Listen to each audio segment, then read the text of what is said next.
Hello, everyone, and welcome to episode 479 of the True Crime All the Time podcast. I'm Mike Ferguson, and with me, as always, is my partner in true crime, Mike Gibson. Gibby, how are you? Hey, I'm doing good. How about you, man? I'm doing great. Good. Having a good week. We just talked about it on our Patreon video. My youngest is turning 21. Yeah. So that's making me feel a little old. Well, you're looking a little old. Yeah. That's fair. I'm not going to argue with you about that. All right, buddy. Are you ready to get into this episode of True Crime All the Time? I am ready. We're talking about Angela Montgomery. And this is a case that, it's fascinating, but it's might be known to a few people. This is a fairly well-publicized case, and there have been some cases like this. But, we start out talking about Gabrielle Rogers, a Georgia mother. She was shot by a woman she met in a Facebook mom group. Yeah. Who then kidnapped her newborn twins. But she survived. Gabrielle did, and she was able to get help. But then you have this big search, right, for the suspect. The problem was that the person she met online was using a fake name. So not the same person legally. That she knew. Yeah. That she thought she was dealing with. In the spring of 2021, 23-year-old Gabrielle Rogers had recently given birth to twin boys named Lorenzo and Mateo. Gabrielle and the twins lived in Savannah, Georgia with her sister, Jasmine. You ever been to Savannah? Not for a long time, but yeah. Yeah, I love Savannah. Yeah. I actually love that movie, Midnight in the Garden of Good and Evil, which is kind of all about Savannah and the eccentricities of some of the people there. Does that have that, John Cusack in it? Kevin Spacey. Mm-hmm. Yeah. It's a good movie. Yeah. Is that where your other favorite movie, Hope Floats, is from? No, I do not like Hope Floats. We'll never, ever watch it again. Can never get back those 2 hours of my life when my wife made me watch that. Lorenzo and Mateo were only 6 weeks old when they were abducted. Gabrielle wanted to connect with other new moms, so she joined a local Facebook group. And she soon connected with a woman named Kathleen Daniels. The two women messaged each other and even met up in person on at least one occasion. There's a lot of those Facebook mom groups. Yeah. Well, I think there's a Facebook group for just about everything. That's true. Right? Local and national, international. Yeah. I mean, if you can't find what you're looking for on Facebook or find a group who, is talking about something you want to talk about, I don't know where else you would find it. That's true. I mean, yeah, I started that group for you. Fergie did it. It's out there. And then I started that one for you, If Gibby Did It. If Gibby did it. On the morning of May 11, 2021, Kathleen showed up at Gabrielle's home with the promise of bringing over baby formula. And we talked about, this new mom group, right?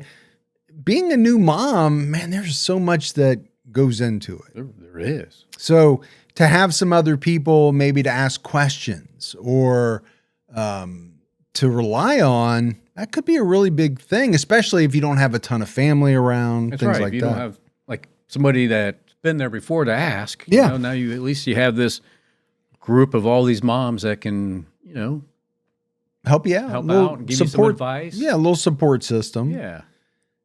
Gabrielle would recall that after Kathleen arrived around 10:20 a.m., she became upset over a missing cell phone.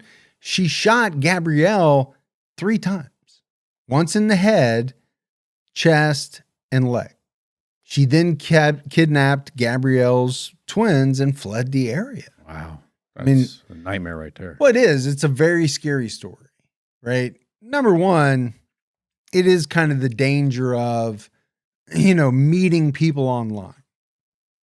Is there any way to really know who these people are, especially if you're connecting in person? Yeah. I think that's the danger with that. It's just kind of sad, though, when you think about it, because we put a lot of, or we used to, I think it's thinned out somewhat, but we used to put so much trust into people that we met online. You just assume that they're being truthful to you. They're being honest and I don't think I ever did really, that. I did. No. Yeah. And then you find That's out. why you've been catfished 20 some different times.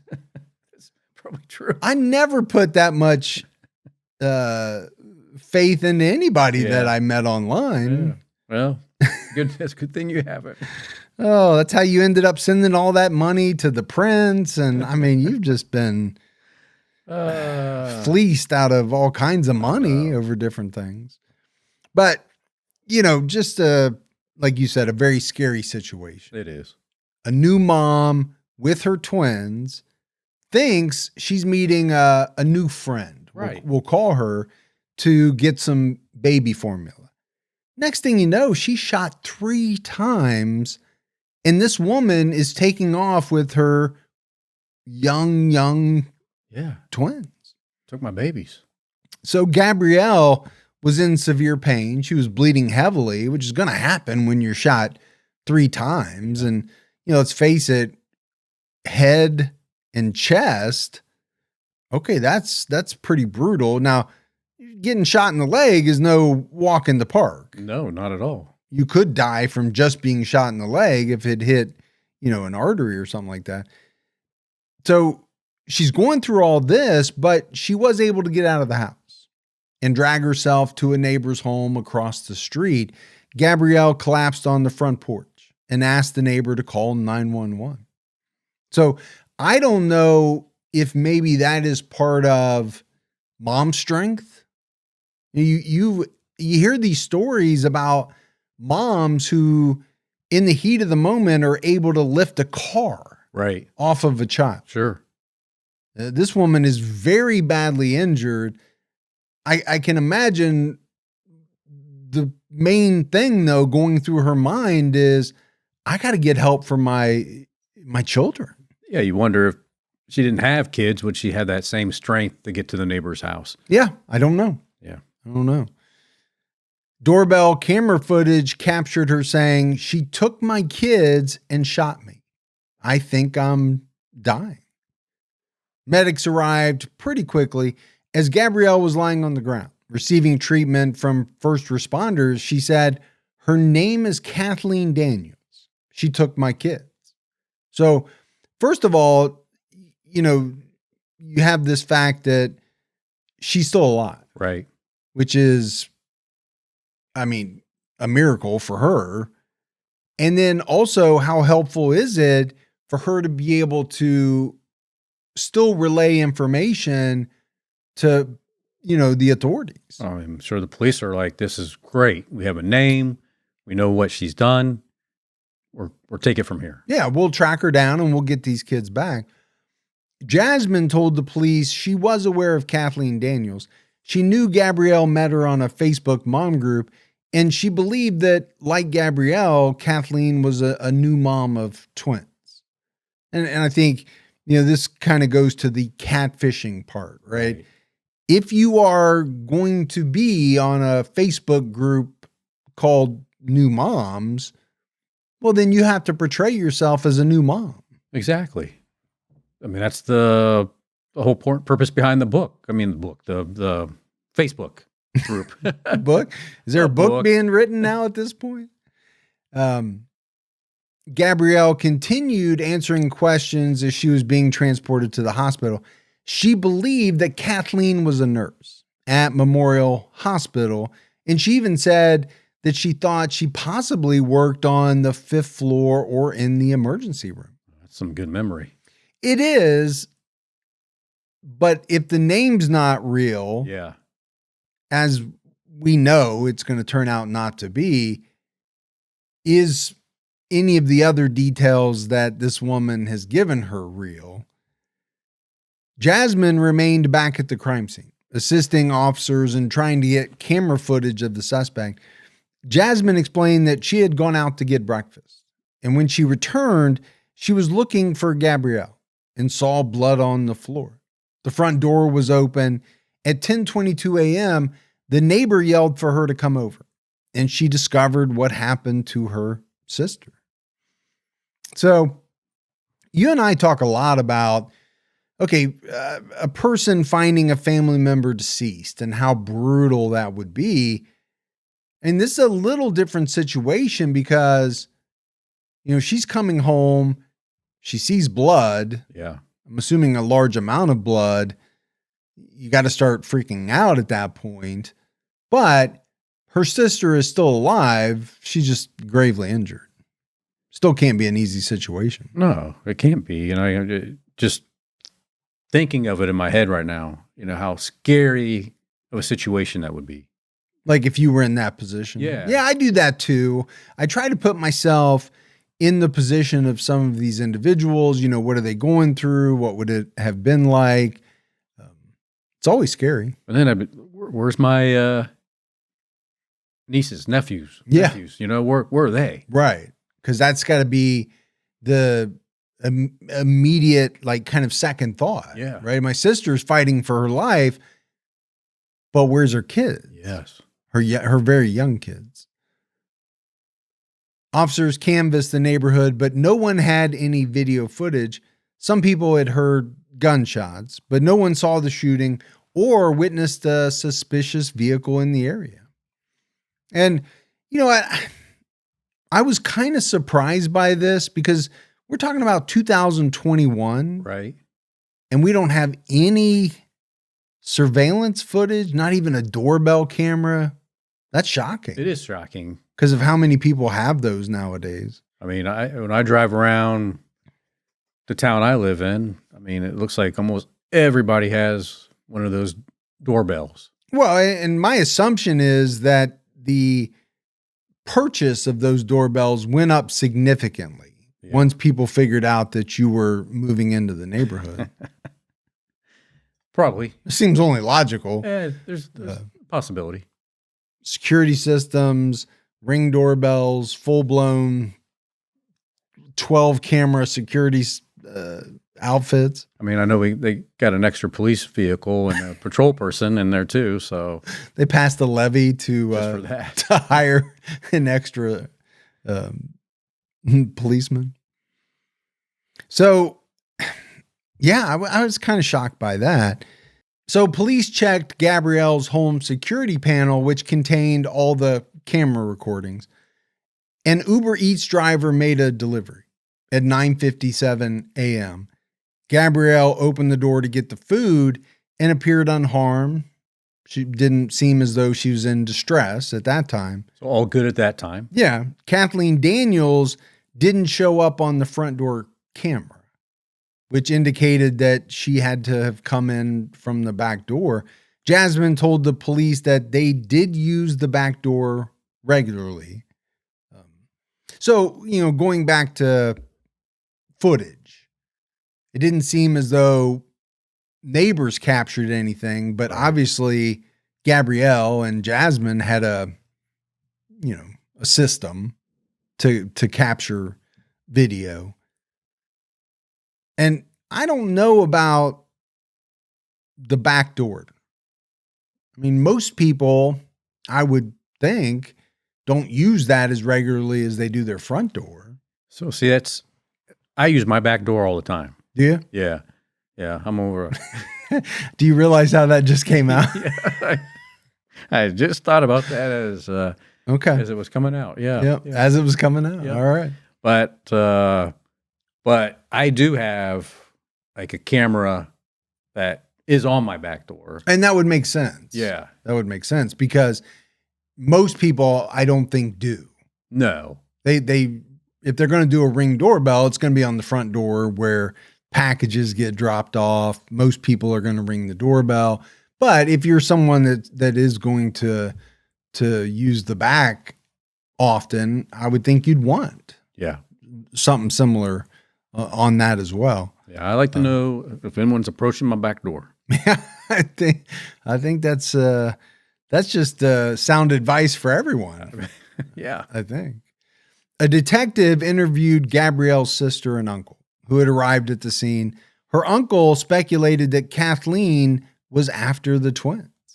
And again, that's speculation, but I understand where it comes from. Yeah, I don't know if you had to put a whole lot of thought into that. No. Knowing that the twins are gone. Yeah. She took the twins. Yeah. So shooting Gabrielle seems to be part of a plan to get the twins. Gabrielle's cell phone had been stolen, but the FBI traced it to a nearby neighborhood a couple of blocks away, where it was found in the grass. Gabrielle was able to speak to detectives before she underwent emergency surgery. And once again, she identified her shooter as her friend, Kathleen Daniels. As the person she knew. Yeah. I mean, what else would she say? She knew this person. She obviously was there, witnessed this person shooting her. Yeah. As we mentioned, Gabrielle believed that Kathleen worked at Memorial Hospital. And that was the same hospital that Gabrielle was brought to. Gabrielle also confirmed she had pictures of Kathleen on her phone, but she couldn't find them when she looked, which suggested the possibility they had been deleted. And go ahead. I was thinking, how pissed are you at this moment that you trusted somebody, allowed them into your world? Yeah. You know, and allowed them to be around your babies. Well, obviously, I mean, she's also fighting for her life. So I don't know how much of that comes right then and there and how much of it is going to come later. But going back to this whole cell phone thing. Yeah. I kind of wondered why the cell phone would have been taken from the scene and then, left somewhere else. Yeah. Because, I mean, who doesn't know in 2021 that cell phones can be tracked? Right. So you're not going to take it with you and keep it. That would be idiotic. But if you knew that this person had pictures of you on that phone, does it seem logical that this person took Gabrielle's phone somewhere along her escape route, deleted the pictures, and then maybe threw it out of the car or something like that? Yeah, just more cleanup, cover-up stuff. Yeah. Detectives went to the 5th floor where the suspect reportedly worked, but couldn't find her. So they're looking for her, obviously, at this hospital. Yeah. Based on the stories that she told. Gabrielle said that she thought she possibly worked on the 5th floor. Back at the house, Gabrielle's sister, Jasmine, revealed an important detail. Kathleen had been to their home before, which meant they had security footage of her. Kathleen came over for a picnic in the park with Gabrielle and the twins and brought her son. Okay, so that's some promising news. Yeah, because there's no images of her on the cell phone. They already figured that out. She wasn't captured that day on surveillance video, likely for good reason. She knew where the cameras were. Yeah. And she went around to the back to kind of circumvent them. But she probably wasn't thinking about that, in an earlier trip and was caught on surveillance video. Although it was grainy, detectives now had a photo of both Kathleen and her vehicle. That's great. It's a lot to go on, right? Yeah. We talk about cases so often where police have so very little to work with.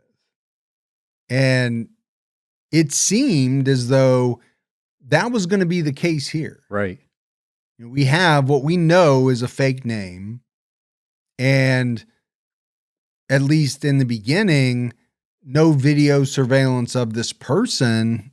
Okay, that is going to be tough to work with, I think, if you're an investigator. But, once you get not only a picture of her, but a picture of her vehicle, you really got some stuff to work with. Yeah, absolutely. The photo was distributed to all officers, and a hospital administrator came down to make an identification. She didn't recognize the woman in the photo. Yeah. And let's be honest, that doesn't surprise me at all. Me neither. If you're going to go on Facebook and try to catfish someone and you're using a fake name, are you really then going to be honest about where you work, what you do? No, you're going to make all of it up. Right. Is my way of thinking. Now, I don't catfish a lot of people, but if I were going to, that's the kind of the route that I would go. Interesting. Yeah. You don't want to give away any of your catfishing secrets, or? Absolutely not. Okay. Besides, I work at a hospital as well. just checking. Yeah. A few miles from the crime scene, officers pulled over a car matching the description of Kathleen's vehicle after the driver rolled past a stop sign. And authorities did learn that Kathleen Daniels worked at the hospital. The problem was she didn't match the description. A different Kathleen Daniels. Or a Kathleen Daniels, but it wasn't the person in the photo. Yeah. So, that's kind of interesting in and of itself. This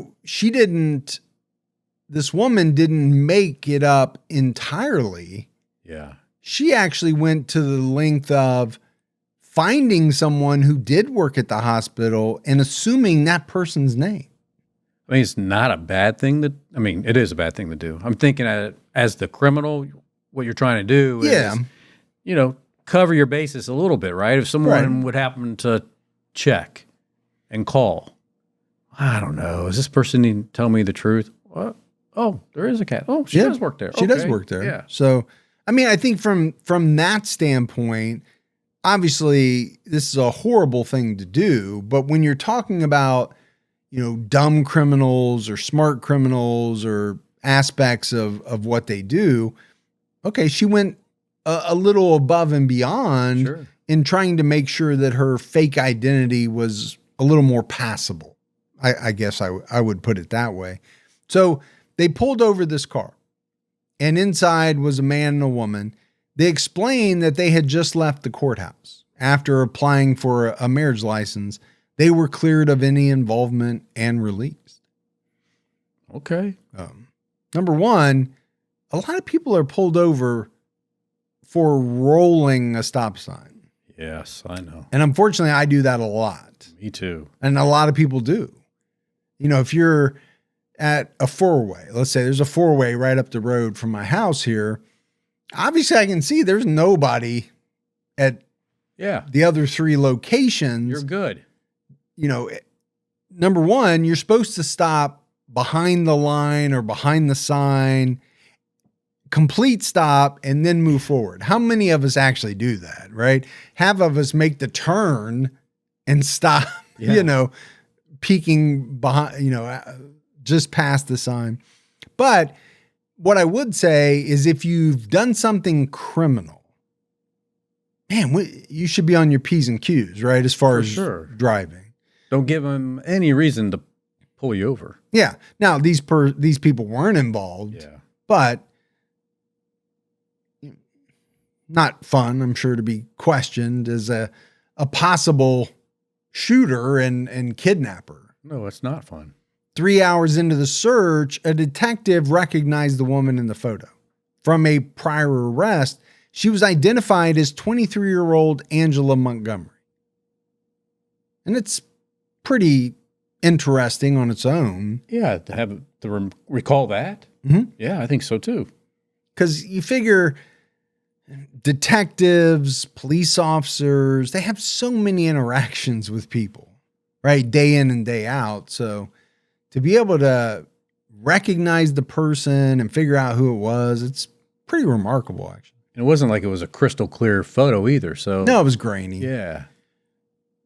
Before Gabrielle went in for her second surgery, investigators asked her to confirm the identification through a photo lineup. So, that's tough. She literally is still in the middle of kind of battling for her life.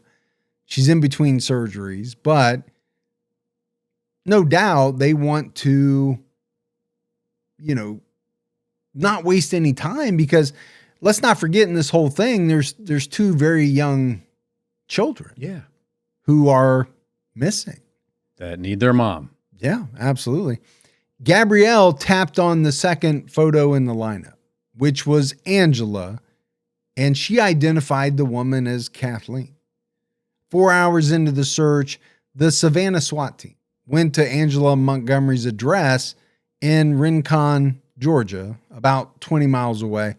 The team breached the house and recovered the twins, who were thankfully unharmed. Angela was found hiding in a closet. Also found in the closet was the .40 caliber pistol used in the shooting. Wow. As she was being walked out of the house, Angela said, "My mom didn't know. She didn't know." But she also claimed, "I didn't do anything." So what was it that your mom didn't know about? Yeah, I mean, your mom didn't have any questions about these two babies? Well, I'm assuming she had hidden them Babies, yeah. maybe from her mom. But, just look at the scene, right? She's hiding in a closet. She has the twins, and she has this .40 caliber pistol that was later determined to be used in the shooting. Okay, at that point, it's kind of hard to claim that you didn't do anything. Yeah. Now, I get it. Most people don't want to admit to any wrongdoing, but it does become tough. Angela's mother was temporarily detained for questioning. She said she was under the impression that the babies were Angela's and that they were born that very day. Like she just came home from the hospital after delivering these twins. Okay. I mean, most daughters that give birth call their mom and say, "Hey." Yeah, most of them have them in the room, or at the very least, they're at the hospital with them. Angela's mother told the police, "This is crazy." And I think if you are her, the situation is crazy. Sure it is.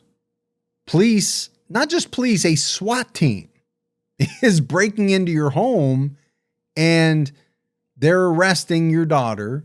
They're taking these twins. And I think at this point, you're finding out that, hey, these are not my daughters. Right. Officers made a disturbing discovery inside the home. They found a calendar with the word twins written on May 8th, 3 days before the kidnapping. Angela was read her rights and agreed to talk. She maintained that she was unaware a crime was committed and took possession of the babies from her alleged twin sister. Wow. So she's going to continue fabricating something. Yeah. And, I think there are people like that. She had built up this fake persona. Yeah. She had gone into this Facebook group. She had befriended Gabrielle. Was this in some way, Gibbs, like a fantasy world to her? And is she still living in it? Or is she just trying to, throw the cops off and deflect? I don't know. A detective first asked Angela, "What happened today?" Angela replied, "A lot, apparently, to be very frank." Okay. First of all, you said that nothing bad happened. You didn't do anything, but now you're saying, well, apparently a lot happened because the SWAT team just invaded my house and something's going on. Why is she bringing Frank into this? Yeah, I don't know. Frank's always getting pulled into things. Surely. So she was asked to kind of start from the beginning. And she said, "Okay, I'm going to be honest." And that's always a kind of an interesting start to any interrogation. It always makes me a little nervous when someone says, "Okay, I'm going to be honest," or "Okay, I'm going to tell you the truth." Now. Yeah. Because I've been lying to you this whole time. Yeah. She said, "You can look up my birth records. I'm adopted and I have a sister. We're twins. Her name is Destiny." what happened this morning, I swear on everything I love. I got a call. You can check my phone if you have it. It was from Destiny telling me, can you meet me at the hospital? And when I met Destiny, the first time I ever saw those kids this morning, I didn't know at the time what happened. And I said, what do you want me to do? Put them in my white sedan, and I drove to my house where they found me. When I got to my house, my phone starts going off. It's an Amber Alert, and I saw it was for 2 6-week-old babies. So first of all, there's a couple of things here, right? Right. This is a pretty wild story. It is. But let's face it, up to this point, everything that she has said and done has been, pretty wild, to be honest. But I also want to go back to the mom, and I don't want to disparage her at all, but I think most mothers would be able to tell the difference between babies born that very day and 6-week-old babies. I would hope. I'm just putting that out there. But again, I don't want to disparage her mom. I don't know for sure. Maybe she didn't get a great look at them. I don't know. But is she setting the stage to say that she's got a twin sister, that her twin sister took these babies and not her? You got the wrong person. Right. Shot Gabrielle. Well, let's break it down. If there is surveillance footage, which she probably at that point knew, right? You have to explain that, right? We talk about this in many episodes. How does a person explain all of the things that are being thrown, kind of against them as being incriminating? First of all, we got you on video. So boom, twin sister. Yeah. Right. She looks just like me. She was at the hospital. She called me to come get these twins. I took them, and here we are. Yeah. I didn't do anything. Angela continued, the reason why this is so devastating to me is because I feel like I'm going to be in trouble for something that I didn't do. And that would be devastating.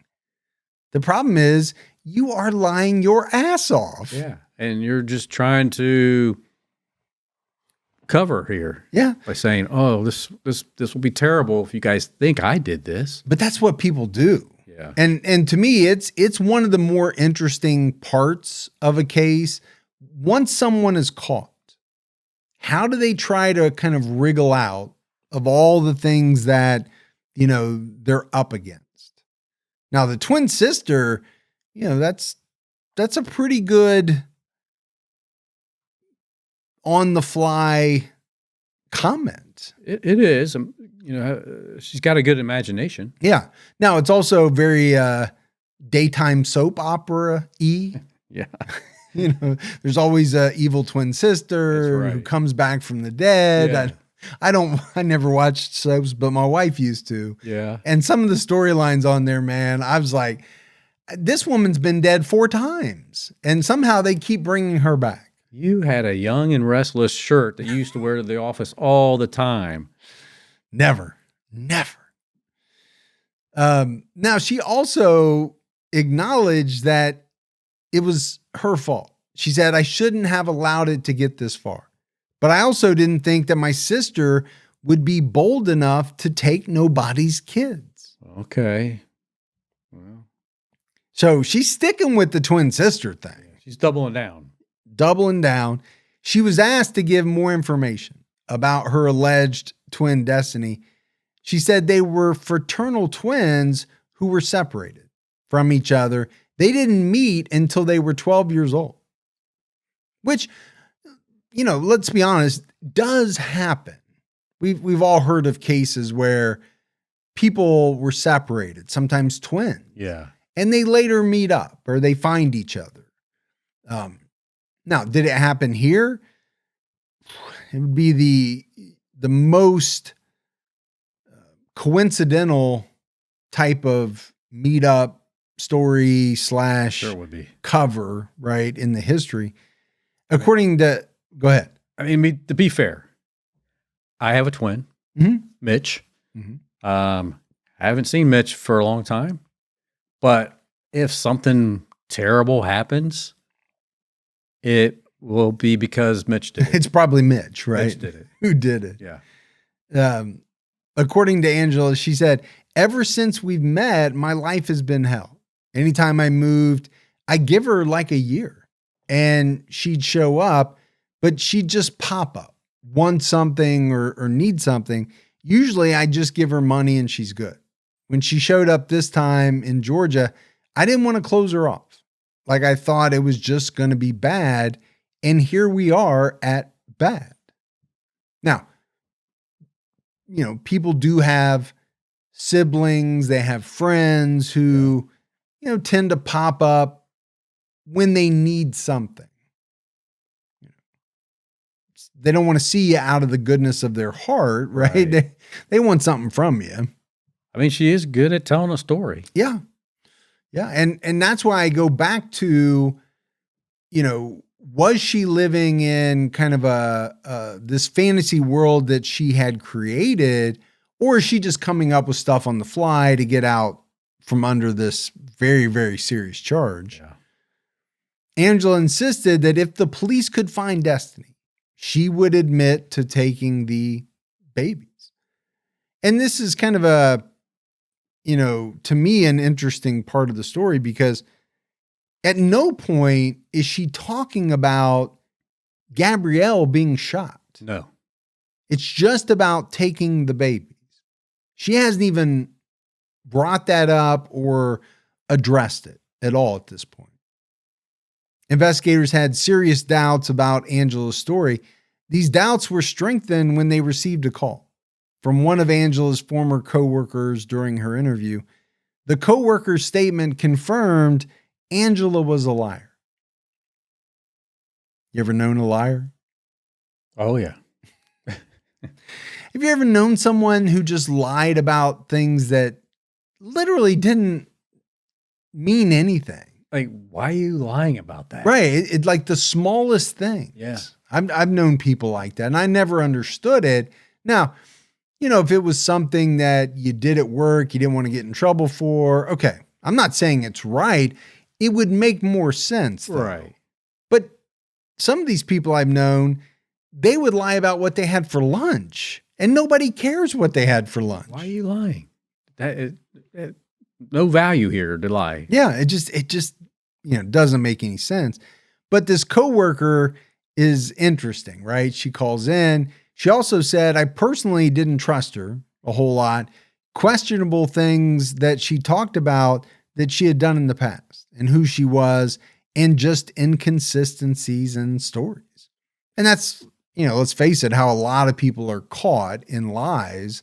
True. You've said it many times, right? If you're going to go down that path of starting to tell lie after lie, well, how good are you going to be in remembering the lies? Because the truth is easy to remember. It happened the way it happened. Yeah. But when you start crafting these very elaborate stories, well, then it becomes much tougher to kind of keep everything straight. Yeah. Easy to get yourself tripped up. Yeah. And I think that's what this coworker is saying. You know, I can just imagine maybe they're sitting around the lunch table, and you hear so many stories over time that they start to conflict each other. Yeah. Or you hear the same story twice, but it has completely different facts, right? Or just major inconsistencies. Angela once claimed she was a first responder at Ground Zero on 9/11. We said it, right? She was 23 years old at the time she was arrested. Right. Meaning she would have been about 2 years old when the September 11th attacks occurred. Obviously, you know, if you're looking at it from that standpoint, there's no possible way that that story could be true. No. So why would you say that when it's so easily, you know, seen through? Yeah. I mean, why wouldn't you do your homework a little bit better if that's what you're going to use that as a point in time. Yeah. Unless she just thought people didn't know how old she was. She looked older than what she was. I don't know. However, she told the story multiple times to different people, causing her coworker to question everything about her. And that's what always happens to these types of individuals.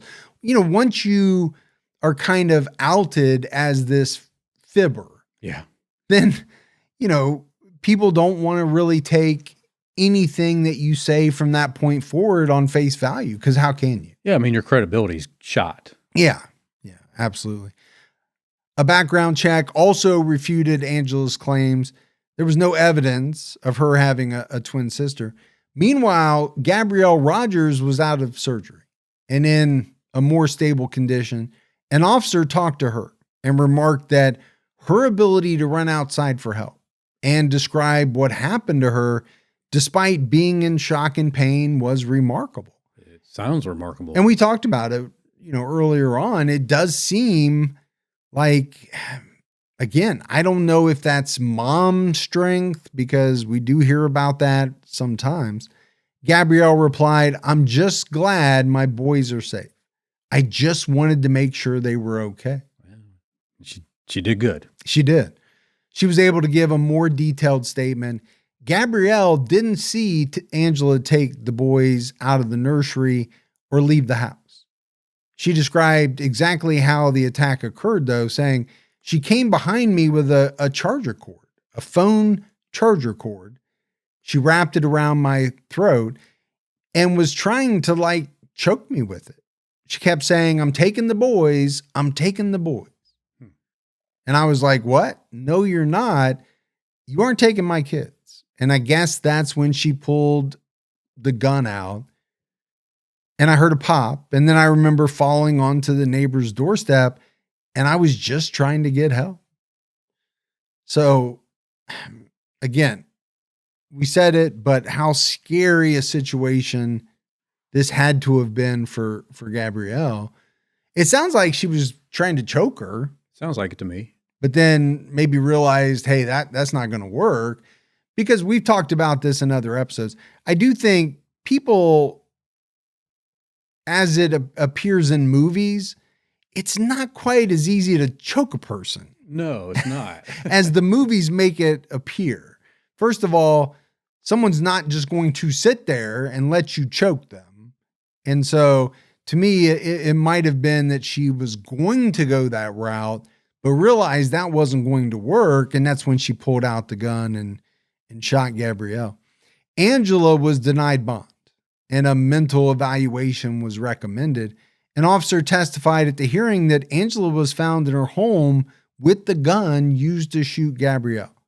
The court also heard her strange statements about her fake twin sister. So, you know, to me, not surprising that the court would order a mental evaluation. It does seem like there's a distinct possibility that there could be some mental health issues at play here. Right. You know, this officer talking about the fact that she's found with the gun.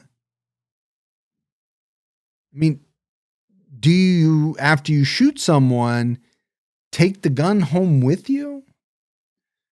Not typically. I mean, I would think most killers, if they're using their noggin, right, which we don't want them to, we want them to do dumb stuff and get caught. But if they were being smart about it, they would throw it in a lake or throw it somewhere where it can't be found. Or yeah, I mean, typically I would break the pistol down. Sure.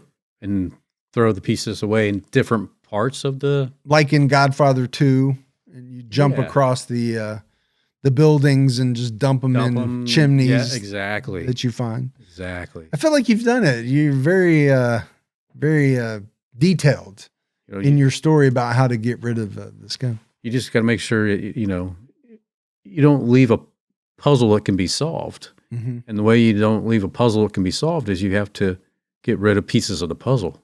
Okay. I like that analogy. Yeah. Obviously, if you're working a puzzle, right, and somebody steals 4 or 5 pieces, you're never going to be able to completely finish it out. Exactly. Oh my gosh. In 2021, Angela was indicted on 2 counts of kidnapping and 1 count of aggravated assault. On November 7, 2023, Angela pleaded guilty, but mentally ill, to 4 charges: attempted murder, aggravated assault, and 2 counts of kidnapping. A gun charge was dropped. She was sentenced to 30 years in prison and a lifetime of probation. Okay. I mean, I think that's probably a good sentence for her. Yeah. I mean, you and I have problems with sentencing sometimes. I'm not upset about 30 years and lifetime probation. Yeah. 30 years is a long time. It is. Now, you did try to murder someone. Yeah. But you didn't. That person didn't die. So obviously it's a different charge. You did kidnap 2 kids, but I'm fine with 30 years. I'm not outraged like I am sometimes when a rapist gets 2 years. Yeah. We get upset about that. We do. Most of that happened in the 60s, 70s, whatever. Early on. Angela alleged she was previously pregnant with twins and miscarried early in her pregnancy, which provided a potential motive for kidnapping Gabrielle's twins. Gabrielle was reunited with her twins after multiple surgeries. So, as we wrap this one up, Gibbs, obviously it's a horrifying story. But unlike many of the TCAT episodes that we do, no one died. No. And, so Gabrielle lives. She was reunited with her children. It was said that she was adjusting to life as a new mom of twins when she kind of sought out this Facebook community, right? Right. This Facebook moms group. Angela Montgomery, posing as Kathleen Daniels, took advantage of Kathleen's trust and plotted to kidnap her babies. Although she was viciously attacked and shot, Gabrielle bravely sought help and did everything she could to help police, leading to the safe recovery of her twins just 4 hours after they disappeared. Very lucky, I think. Well, lucky and brave and remarkable. I mean, there's a lot that goes into something like this, right? But to be able to recover them 4 hours later, yeah, that's amazing. Truly. But I don't think it happens at all without the camera footage from that earlier trip that Angela had made to the house. Yeah. Yeah. Because without that, I don't know what they have to go on. They wouldn't have anything to go on, right? I mean, and I hate to say it sounds like she might have got away with it. Well, she might have. Maybe Angela's mom or somebody else that knew her would have called in and said, hey, these are not her kids. Yeah. Maybe they would have seen the Amber Alert, but it's a shocking story. Unfortunately, there are a number like this where women have attacked, killed moms to get to babies. Yeah. Sometimes the babies aren't even born yet. Yeah, we did one not too long ago. Yeah, there's a couple of cases like that. But that's it for our episode on Angela Montgomery. Yeah. What else? You got anything else? No, I hope you enjoyed that one. Yeah. Not you, them. Yeah, I enjoyed it too. I can tell you enjoyed it. All right. We'll talk to you soon. See ya. Bye.